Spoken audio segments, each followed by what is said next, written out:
Vamos lá, pessoal, vamos resolver aqui a primeira questão do vestibular da EMEPAC 2016-2. Vamos lá? O acidente ocorrido na cidade de Mariana, com o rompimento das barragens de rejeitos, chamou a atenção da população e dos órgãos ambientais quanto à toxicidade da lama liberada na tragédia. De acordo com os especialistas, o metal pesado X, que está sendo investigado na lama de rejeitos, tem a seguinte característica: quando submetido ao abaixamento do pH, então em um pH ácido, do meio se transforma em um cátion, ok? Então esse metal aqui ele vai se transformar em um cátion. O cátion desse metal, na interação com iodo, forma um precipitado, ok? Vai formar um precipitado. O cátion bivalente, isso quer dizer o quê? Que ele vai ter carga 2+. Desse metal tem 2 elétrons na camada de valência, na última camada de valência. A partir dessa informação, é correto afirmar que o metal pesado X, ao qual se refere os especialistas, é representado pelo símbolo químico. Vamos lá, a gente primeiro precisa saber quais são os metais pesados e a carga deles. A prata aqui, o Ag, ele vai ter carga o quê? +1. Então não pode ser. O chumbo é um metal de transição, certo? E é um metal de transição com carga +2, então pode ser ele. O estanho. O estanho, ele não é um metal pesado, então eu já posso retirar ele. E aqui sobra só o As aqui. O que é o As? É o arsênio, ok, pessoal? Só que a carga do arsênio não é 2+, ele é +3 ou -3. Então só sobra o chumbo, letra B. Certinho? Questão bem rapidinha e bem facinha essa daqui. Vamos lá, pessoal. Iniciativas do poder público para prevenir o uso de bebidas alcoólicas por motoristas causa de muitos acidentes nas estradas do país. Trouxeram à ordem do dia, sem suscitar a polêmica, o instrumento popular conhecido como bafômetro. Os bafômetros mais simples são descartáveis e consistem em pequenos tubos contendo uma mistura sólida de solução aquosa de dicromato de potássio e sílica, umedecida com ácido sulfúrico. A seguir, observe a equação química não balanceada que mostra a reação que ocorre mediante a interação do dicromato de potássio com um álcool em meio ácido. Então eu tenho uma reação muito grande aqui, né? Tá vendo? Esse tipo de reação aqui só tem como balancear pelo método algébrico. Robson, como é que eu balancei pelo método algébrico? Calma, calma. Aqui no canal tem um vídeo mostrando como eu faço isso. Mas calma. Quando você vê uma questão assim, não balanceia, espera, vê se tem como resolver sem balancear, que é o caso dessa questão aqui. Sobre a química dos bafômetros foram feitas as seguintes afirmações: se considerarmos menores números inteiros, a soma de todos os coeficientes estequiométricos na equação balanceada é igual a 20? Calma, vamos ver as outras alternativas. A equação química, que a detecção da embriaguez ocorre em função da oxidação do álcool a ácido e da redução do cromo 6 a cromo 3+. Vamos ver isso daqui? Olha aqui, ó. Essa aqui é a reação, ok? Vamos olhar só para o dicromato, certo? Olha o dicromato aqui. A carga do potássio, eu tenho que saber que ela é +1. Por quê? Porque ela está na família dos alcalinos, certo? E todos dessa família tem carga +1. Como eu tenho 2 potássios, isso quer dizer que a carga dessa molécula aqui é 2+, o cátion, ok? E o ânion aqui, para estabilizar, ele tem que ser -2. Então eu já sei que a carga do Cr2O7 tem que ser -2. Qual outro elemento que eu sei a carguinha?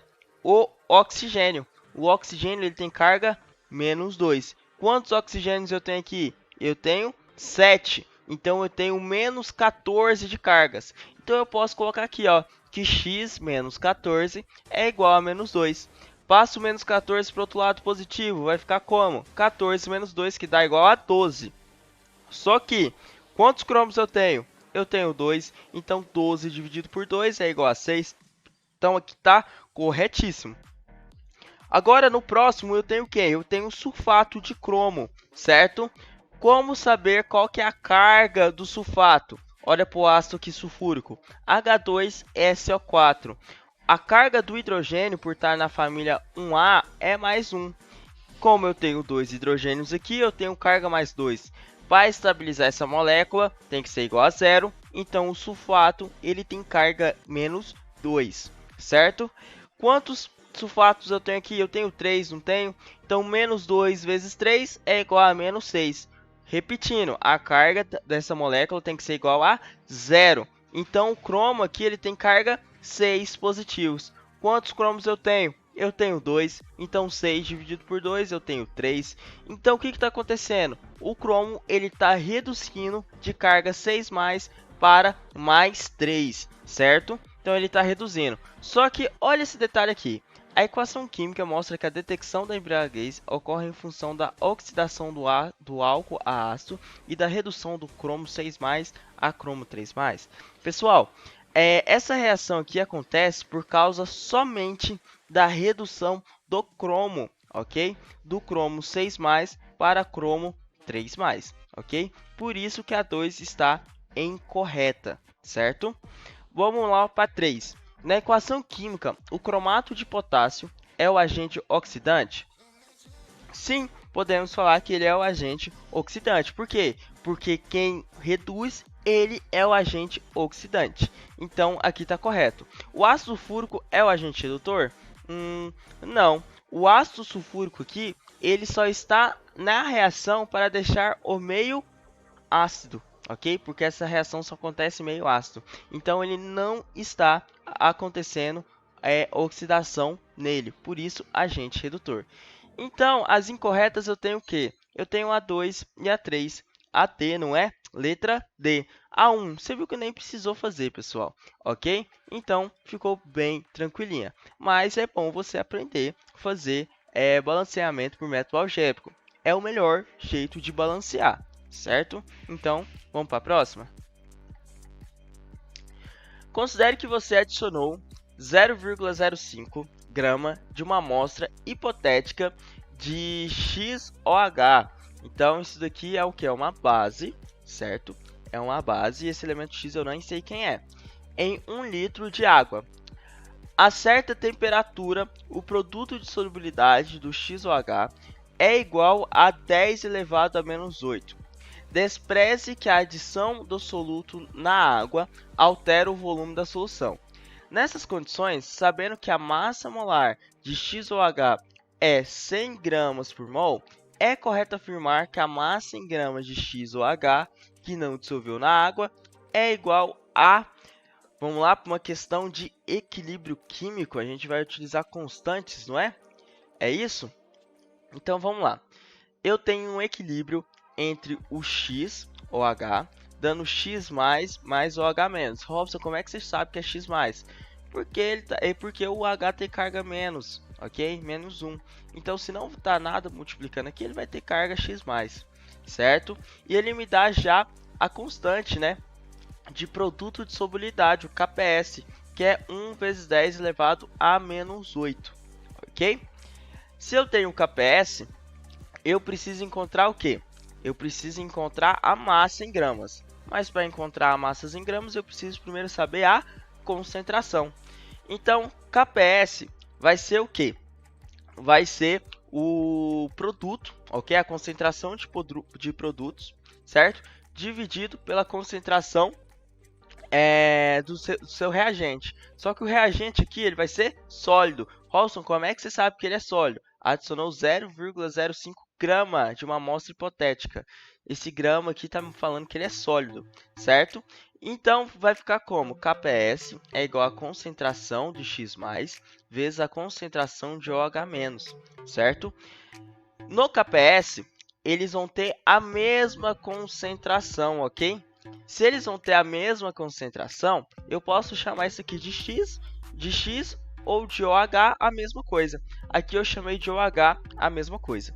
Então, OH vezes OH, OH ao quadrado. O KPS não é 1 vezes 10 elevado a menos 8? Jogo a raiz. Aqui eu tenho que saber a notação científica, ok? Se eu jogo a raiz desse número aqui, ó, vai ser o quê? A metade desse número que está elevado. Então, 1 vezes 10 elevado a menos 8, a raiz dele vai ser quanto? 1 vezes 10 elevado a menos 4. Ficou confuso? Veja novamente o vídeo. Volta e escuta novamente o que eu disse, certo? Então, eu encontrei que é 1 vezes 10 elevado a menos 4. O que a gente vai fazer agora? A gente já tem a concentração. Qual que é a forma da concentração para eu encontrar a massa? Existem várias, certo? Existem duas, certo? Mas eu gosto de fazer a passo a passo, ok? Então, vamos utilizar aqui, ó, que concentração é igual ao número de mols dividido por volume. Eu tenho que a concentração é quanto? 1 vezes 10 elevado a menos 4. Número de mols, eu não tenho, né? É o que eu quero descobrir. O volume é de 1 litro, certo? Fazendo a multiplicação aqui, eu vou encontrar que o número de mols é igual a 1 vezes 10 elevado a menos 4, certinho? Encontrei o número de mols, posso jogar onde? Na forma que número de mols é igual a massa dividido por massa molar. Se o número de mols é 1 vezes 10 elevado a menos 4, a massa é o que eu quero descobrir. A massa molar dessa molécula é 100, ele me deu no exercício, olha que eu vou voltar aqui, ó, é de 100 gramas por mol, tá vendo? Então, ficou fácil, não ficou? Vai ser 1 vezes 10 elevado a menos 4 vezes 100. Se você sabe notação científica, vai ser fácil fazer essa conta aqui, certo? Então, a massa vai ficar quanto? De 0,01, ok? Aprenda a notação científica, pessoal, vai facilitar muito sua vida. Então, eu encontrei que a massa é de 0,01. Mas o que é essa massa aqui? Essa massa aqui é uma massa que solubilizou. Quanto que ele colocou? Ele colocou 0,05. Então, a gente vai fazer 0,05 menos 0,01. Então, eu vou encontrar que a massa que precipitou foi de 0,04 gramas, ok? Então, letra C, certinho? Uma questão um pouquinho complicadinha, mas nada demais. Vamos para a próxima questão, a questão 29, né? É a penúltima questão desse vestibular. E essa questão aqui foi anulada. Por que essa questão foi anulada? Porque olha aqui, ó. Ele está falando que esse aminoácido aqui é uma glicina. Isso aqui é uma glicina, pessoal?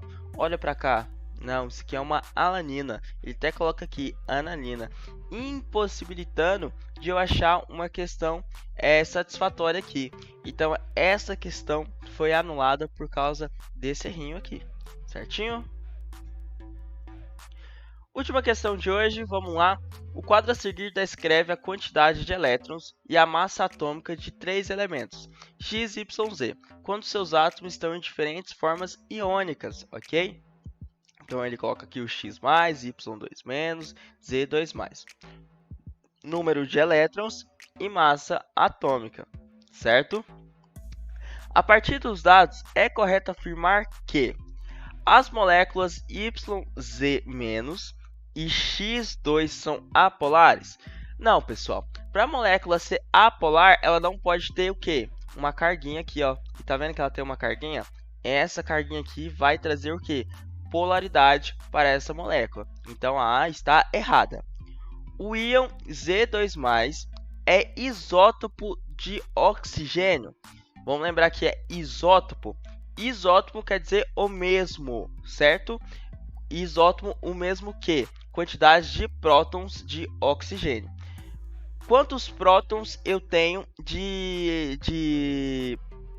do Z2+ aqui? Eu tenho que o número de elétrons aqui é 5. E esse 2+ aqui quer dizer o quê? Que ele perdeu 5. Então, a quantidade de número de elétrons que eu vou ter real do elemento nêutron, só o Z, vai ser o quê? 7. Então, eu vou ter 7 prótons. O oxigênio, ele tem 7 prótons?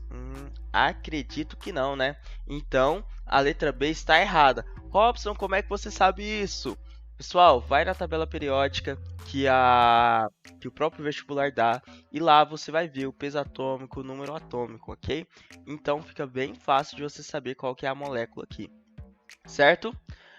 As moléculas YZ-, ok? YZ-, E yx2 tem geometria linear, ok? Para eu saber se ele vai ter geometria linear, eu tenho que saber quem que são essas moléculas. Por que, Robson? Porque se tiver um par de elétrons livres na molécula central, na do meio, o que vai acontecer? A molécula vai ser de geometria angular.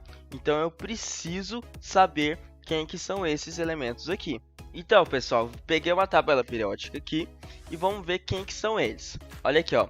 O Y, quem que vai ser o Y? Ele está com íons 2-. Isso quer dizer que ele ganhou 2 elétrons, certo? Então, o número de elétrons dele aqui tem que ser quanto normal? 6. Isso quer dizer o quê? Que ele vai ter 6 prótons, ok? Se ele vai ter 6 prótons, eu vou lá na tabela periódica e vou olhar. E eu estou olhando aqui na tabela periódica, 6 prótons equivale ao quê? Ao elemento carbono, ok? Então, o Y, ele é o carbono. Vamos ver quem que é o Z? O Z está com carga 2+. Se ele está com carga 2+, quer dizer que ele perdeu 2 elétrons. E aqui está falando que ele tem 5. Se ele perdeu 2 elétrons, vamos aumentar essa quantidade de elétrons aqui. 6, 7. Ele vai ter 7 elétrons. Logo, ele tem 7 prótons. Quem que é esse elemento aqui? Eu vou olhar na tabela periódica. Ele é quem? Aqui está mostrando para mim que ele é o nitrogênio, certo? Então, o nitrogênio aqui, ele está ficando com 7 prótons. Então, isso aqui é o que? É um carbono mais nitrogênio. Essa ligação aqui é linear? Sim, é uma ligação linear. Vamos lá. O x2 aqui tem geometria linear. Vamos ver quem que é esse x? Esse x aqui ele está com um positivo, não tá? Quem que é esse positivo aqui? Quer dizer que ele perdeu um elétron. Então ele tem quantos números de elétrons certo aqui? 16.